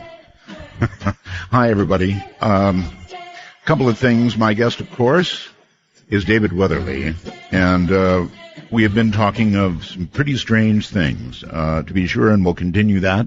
I've still got Kel on the line, and we'll go back to it in a moment. I just want to say that the story I began to tell you of Stephen Paintner earlier and the shadow person attack, I didn't tell you all of it. It's too long, but come Friday, I'll read the whole thing to you. It is indeed creepy. All right, once again, let's go to Kel. You're back on the air, Kel. Thanks, Art. Sure. So, anyway, this little boy, he was pretty adamant. He said he wanted to come inside. And I told him I didn't have a landline, I had a cell phone. And once I saw his eyes, as much as I felt compassion for this little boy, there was no way I was letting this kid in my house. and I knelt down to get into my backpack to get my cell phone to call, even though I was completely freaked out of my mind. I looked up to ask him for his mommy's number, and he was gone, completely vanished. Wow. And so I was like, that's it, I'm done. So I, bolted into my house and locked all the doors and windows, and that was it for me. Sounds pretty typical, David. It does indeed, and I really appreciate you sharing that with us, Cal. One of the themes she mentioned in that encounter, Art, were these unusual clothing, and that's something that we find in a lot of these encounters with black-eyed children. People will say that the kids are wearing old-fashioned clothing or clothing that seems ill-fitting. It's just there's something not quite right about it. Some people think that the clothing is handmade. I've heard more than once people say, they look like Amish kids, like they had handmade their clothing, but it didn't quite fit right. So it's just another bizarre component of these very disturbing encounters. Yeah, disturbing. All right. All right, let's go to outside the country somewhere to Mario. Hi, Mario. Oh, hi, Art. How you going? I'm doing okay. Get good and close to your mic. And Is that better? It is. Where are you? Yeah, I'm calling all the way from Australia, actually, in Melbourne. Melbourne, Australia. Okay. Yeah. I thought I'd share with you guys my story. It occurred when I was a kid, and to give you a bit of pre-story, before I went to sleep, I actually had some newspapers at the end of my bed on the floor, just looking through them and whatnot. And anyway, went to bed and woke up quite late in the night, and I heard some rustling, and I couldn't think of what it was. And then I sort of started thinking about it, and then it's like, sounds like paper. And I look to where the sound was, which was just at the end of my bed, and I see this hooded figure. And it kind of looked like Darth Maul, that guy from Star Wars, just all black and clearly stood out from everything else in the room. And I just froze, like literally, like as if someone dumped you in a bath that's just full of ice, and you got like lemons in your mouth. Just literally froze. Right. And I just watched it, and it just slowly started walking towards the door and faded into nothing, just absolutely nothing. And I didn't know what to do. I was just literally just didn't have a clue. But anyway, it slowly caught my breath and ended up going back to sleep. But the interesting part is, in the morning, I had a look at... People always say that. They always say I went back to sleep, and I don't get that. I didn't sleep at all. I don't know how you could. Yeah, but I can understand that. But I kind of didn't know what else to do. Didn't feel like waking up mum and dad, and I'm like, well, I'm just going to go back to sleep. There's not really much option. But by then it was a bit more morning as well. I swear I was up for at least an hour or so. Well, there is an option. It's called huddling in a corner with a weapon. Oh, that would have been great if I could move. But look, the most interesting part out of all of it, what I found was that even though I could clearly hear the sound of newspaper, like when you hear it, someone walking on the floor across paper, it's clear, you know exactly what it sounds like. But there was no prints left on the paper. There was nothing. It was just flat. Like there was nothing on it. Well, there you go. One thing's for sure, whatever this is, David, it sure is worldwide, huh? Oh yes, absolutely, Art. I mean, there he is calling from Australia with an experience, and I've heard them from, all corners of the world. So it is a worldwide phenomenon. Akya Lin, I believe it is. Hi. Hey, it's Akaya. I'm sorry, say it again. I said hello, it's Akaya. Akaya, okay, thank you. I'm from Arkansas. Arkansas. And I was going to tell a story and ask a question. Okay. Okay, y'all were talking about the night hag syndrome. You're a little broken up on us, the hag syndrome, yeah. Yes, sir. I've heard people say it's just sleep paralysis, but I don't think it is personally, because my pastor woke up one night